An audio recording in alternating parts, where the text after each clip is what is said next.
What's up guys, welcome to today's YouTube video, and today is not typically a video day, but we are here with a video today because we're starting a new, we talked about this, we're starting another video added to the channel, which today is basically a Lorcana video. And you're probably wondering based off the thumbnail, well, what are we doing today? And basically, today I'm going to teach you guys how to play a game of Lorcana. We're not going to be actually showcasing gameplay because that's going to be for later videos, but I'm going to do a video just overall explaining how to play the game for newcomers and people that don't know how to play the game or are just intrigued in figuring out what they're supposed to do, so that you guys can also hop into Lorcana with me and learn along the way of the journey. So if you guys are new, make sure to smash the like button and hit the subscription. Helps with the channel immensely. It's also free, and we're trying to hit 8,000 before the end of the year.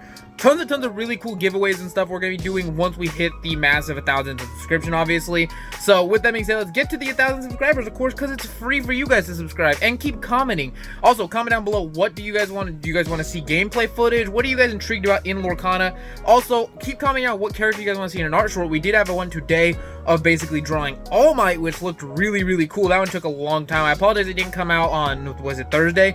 But it just, you guys see the detail. You guys understood why it took so long.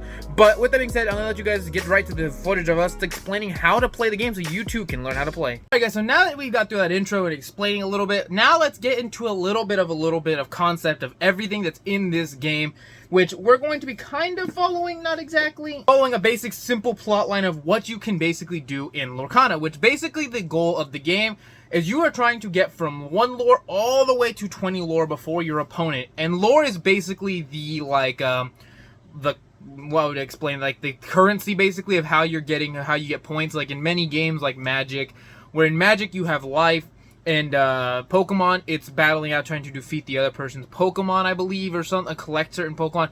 It's something of that nature. You're trying to get to 20 lore, which makes sense. Do this, which I'm going to basically have a card, and on the card, which I'm going to use for this example, they have this little symbol right there. And basically, this says the questing. This is how much lore this character specifically gets to quest.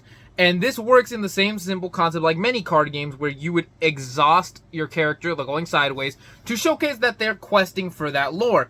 Now, obviously, when you're playing against an opponent, the way this works in this simple card game is that, the way it works is simply that when you do that, you're trying to quest for lore. Of course, there's more to it, and we're going to get to the bigger part of it in a little bit of the video, but let's start off with the basics, to basically how to start off a game, because that's teaching you the basics of how to win. Let's teach you how to actually start up a game. And so basically, to start off a game of Lorcana, you are going to basically need cards. And they come in a very simple booster pack, which obviously is on screen. And you basically buy these booster packs, and there's 5 sets. There's starting off with the first chapter, then it went to Rise of Floodborn, Into the Inklands, Ursula's Return, and now Shimmering Sky. Those are your 5 sets. And in each set, there's 204 cards that you can collect over, obviously, depending on how you like to do it. If you buy packs, you can buy singles. And of course, each pack also has a couple enchanted cards in there, which are basically like the grails of the packs, basically. But that doesn't really matter. There's still, all you need to know is that there's 204 copies of cards that you can try to collect through the different packs. And in that, there's also 6 different rarities. And basically, not rarities, but they're different types of, and they're calling, in this game, they call each card an ink type because of the factor that you're playing with ink. And the 6 types are steel, you have steel, sapphire, you have ruby, emerald, amethyst, and then your last one you have is amber. And those come in the 6 colors, obviously I popped up on the picture. And those are your 6 different types of cards, which basically means when you build a deck, you can pick 2 different types. You can do any combination you want, but it has to be 2, that could be like steel and amber. It could be steel and amethyst. It could be amethyst and ruby. Doesn't really matter. Whatever your character setup of how you want to build your deck, and those combinations will play very differently. Of course, that goes into a different video where we'll talk about what decks are really just powerful and which ones aren't. But that's the basis.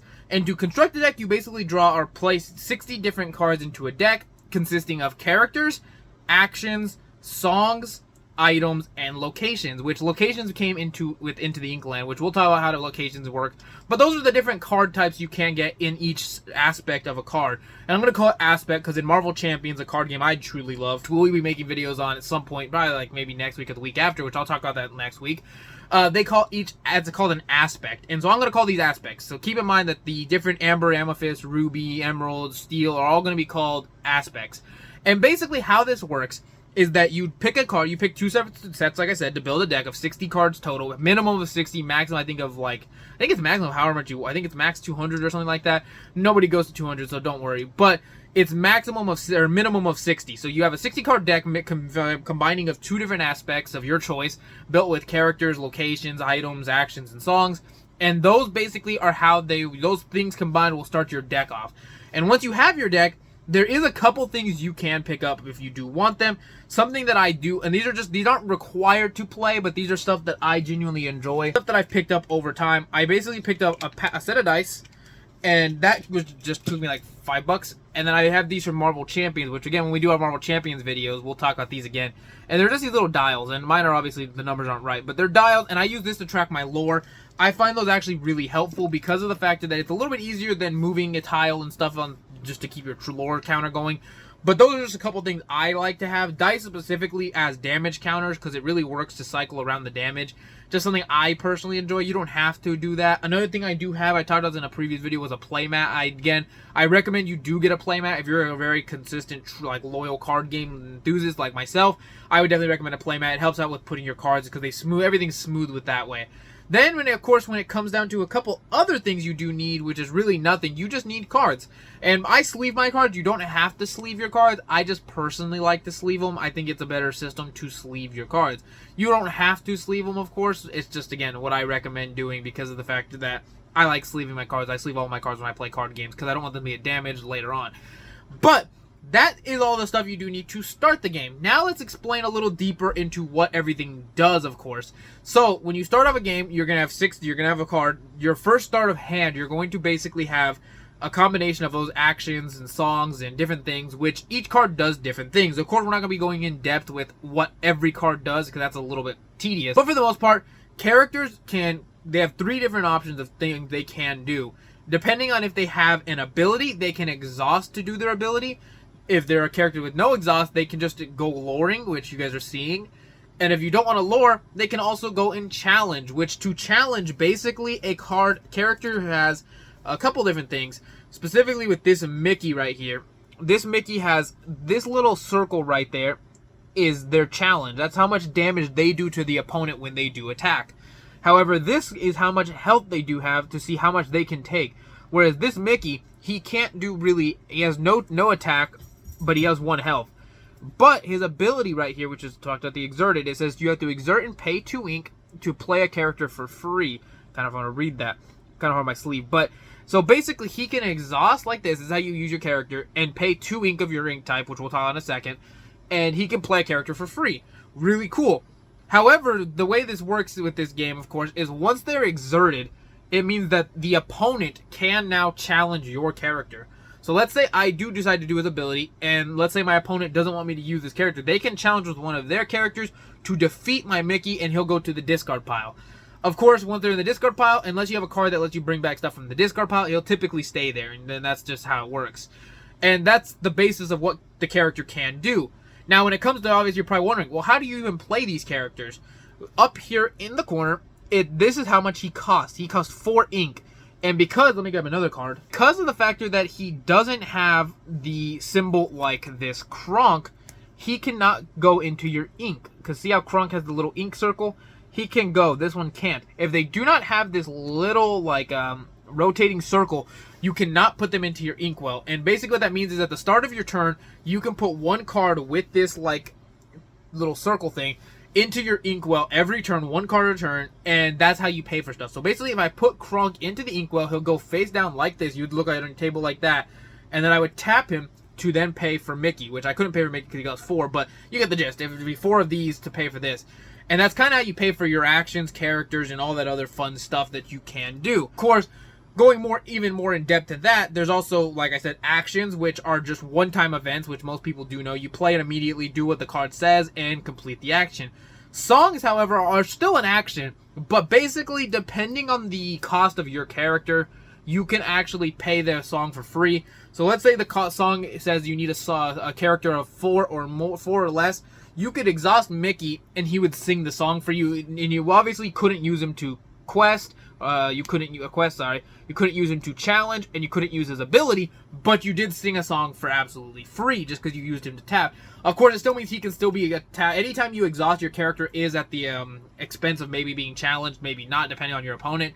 But that's kind of a risk you have to take sometimes. And that's how songs work. There's still actions. You can still pay for actions if you don't want to tap a character, but it gives you a little odd way to pay for them in a very interesting aspect of, obviously, Disney, for the fact that they do sing songs in a lot of their movies. When it comes to items, items are in a card that you can immediately play down and use their ability. Depending what the ability is, some give you some protection, some don't, some give you extra card draw, and those just go right into play immediately, and you could follow what the card says, and it lets you do everything. However, when it comes to locations, though, locations are an interesting new thing with Lorcana. And basically, let me grab one. Locations basically have a couple different things. You have to pay the cost, obviously. They have this is how much health a location has, which basically, to take out a location, you have their other opponent's characters must challenge your location and attack it till they defeat it. And until they do, this location will stay permanently with you. This over here, it tells you how much ink it costs to send a character from your realm to the location, basically. So let's say I wanted to put Mickey over there instead of over here in my little location. I'd pay 1 ink, which I would say I did with the Kronk, which you're not seeing on camera, but it's there.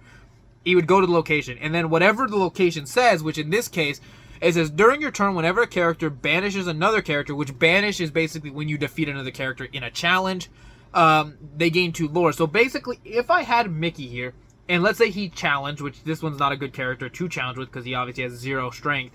But let's say I challenged and I did a win, I would gain 2 lore because they had that character at this location. And the location stays there until the opponent banishes it by basically doing 7 damage to it. And every location has different amount of strengths and different bonuses. So that's kind of the ballpark of what all the cards different do. So let's say you're going through a star. Let's start the game off now. Now you guys have a simple understanding of what cards do, how to build a deck, what types of cards are, and how to get cards. The basic premise is either you get to 20 lore, or you run out of every card in your deck and you do lose. There's 2 ways to lose, basically. If you don't get to 20 lore before your opponent, or you just don't finish off, obviously, you finish your deck and you've used every card. If you can't draw a card at the start of your turn, you officially lost, which isn't very common, but it can happen if you guys are both playing a very tedious, lengthy game of really powerful cards. Of course, when that does happen, you do lose, and then you lose to your opponent. And typically, I like to play in best of 3s. You don't have to, but most people play in best of 3s, which best of 3s means basically whoever wins 2 out of the 3 games. So that's kind of how that's most people how they play card games. So now that we have all that under the ballpark, let's explain how a game runs. So basically, at the start of your turn, you're going to draw 7 cards. You start off with 7 cards in this game. And the game gives you an option of a mulligan. If you don't know what a mulligan means, it means whatever cards are in your hand. So let's say I have these 3 cards in hand. And let's say I don't want this Kronk. I can put this Kronk to the side, draw a fresh card to replace the Kronk, and then shuffle Kronk back into my deck if it just isn't working for my starting hand. And that's a one-time event, obviously, for the beginning of a game. It's not like it continuously happens. It's like most card games. It happens from the very beginning of the game. And that starts us off into a game of Lorcana. Now, during the game of Lorcana, you and your opponent are going to go back and forth, challenging each other and questing and playing cards down to basically start off a game of Lorcana. And that right there is the basic aspect of the game. Of course, without showing gameplay, which we will be showing gameplay later on in the future, that's the basic ballpark of the game. You play cards down, you keep going and keep putting ink in your inkwell and battling it out with your opponent until you get to 20 lore or they get to 20 lore and one of you guys wins. And that's the basic premise of Lorcana. Of course, that's my basic how to play. I think that was very helpful for anybody that needed the help of understanding how to play Lorcana. If there's any questions you have over something I didn't explain, comment that down below because I'd love to help you guys out more. But that is the basic premise of how to play a game of Lorcana. I hope I did help somebody out that didn't understand how to play the game. That's the basic premise of how you're going to play the card game. And that's also how you can start a game off right there. Just build a 60-card deck of 2 different sets of the aspects of your choice. Then you basically shuffle it up. Then you grab 7 cards. Mulligan if you'd like. Then you guys take a turn starting. And whoever did start on the first player's turn on the very beginning of the game doesn't get to draw a card. But the opponent, after that, everybody draws a card at the start of their turn. So you draw a card, play as many cards as you want. You can only put 1 in the Inkland or the Inkwell. And everything else is pretty much to the imagination of your mind of how you want to play or what kind of cards you have or what kind of combinations you can pull off.